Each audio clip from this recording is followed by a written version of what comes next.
You're listening to the BBC World Service. I'm Paul Henley with Weekend. Now, 10 years ago, a smartly dressed man was found wandering around the Isle of Sheppey, just off England's southeast coast. He was dripping wet, unable to speak or to explain where he was or where he came, or who he was rather, and where he came from. This mystery man was taken to hospital, given a pencil and paper, and he drew a grand piano. He was taken to a piano and he began to play classical music by Tchaikovsky and others. But who was he? Fantastical theories made their way into lots of newspapers, and when it transpired that the real story behind the enigmatic piano man, as he became known, was far more prosaic, the backlash was intense. A new play based on these events premieres in London this week, and Weekend's reporter Natalia Rolston went to see it.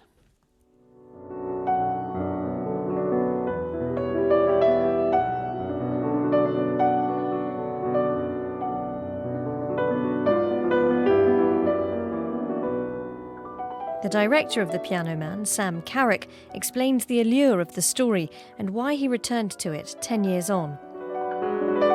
He washed up on this beach. He was found actually wandering the streets as opposed to on the beach itself, dripping wet.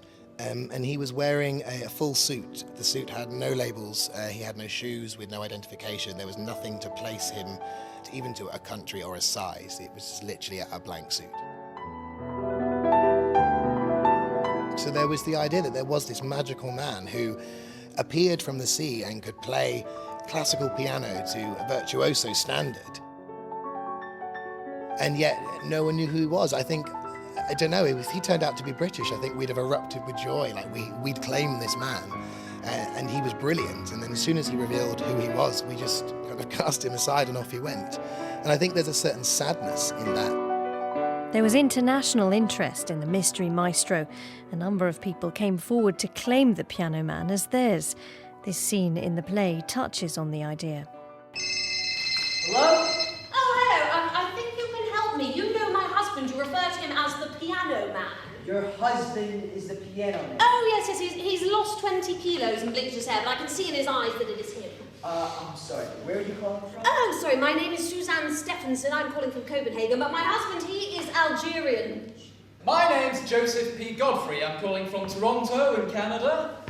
Now, I believe the man in question is the lead singer of a band named Glitterball, whom I saw perform a few years ago. Hello? Hello, yes, this piano man hotline, yes? Yes, it is. Yes, I know him. He's French man named Steve. French, okay. Hello? But the reality was quite different. It was only after several months of silence in August 2005 that he finally started to speak, and the real story began to emerge. The backlash was intense.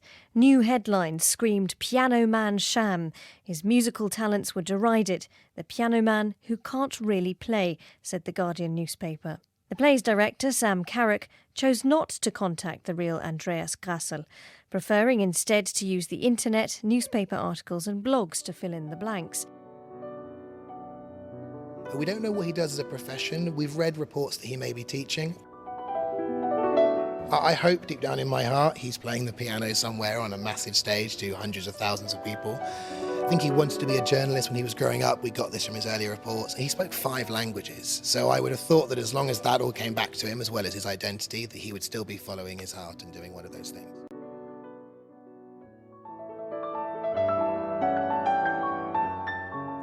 Natalia Rolston reporting. And Alan, the real man's story is quite compelling, actually, in a everyman sort of way. But no, it had to be a version in extremes, didn't it? He had to be a musical genius, and he had to be a mystery, an enigmatic stranger. It's the media, is it? No, it goes deeper than just the media. I mean, it's a deep human need, I think, to imagine a sort of tormented genius who can't really live properly and finds some kind of peace and self-expression through music. I mean, Mozart, Schubert, people like that, Beethoven, deaf, but soldiering on. We often think about this. We love these stories. Of course, there was probably some of that in Andreas. He wasn't as good at playing the piano as the people you mentioned. Some people said he could only play one note, but I really, yes. And there's this other part of us that when people don't live up to the incredible expectations we have of them, see Oscar Pistorius, we love to tear them down. Possibly even more in Germany than other places, because there's a sort of a culture of jealousy in our country, which is pretty awful. Loretta, very briefly. Yes, I agree. We are always looking for the exceptional side of life. We are not happy with normality. This is the BBC World Service. The programme is Weekend. My name's Paul Henley.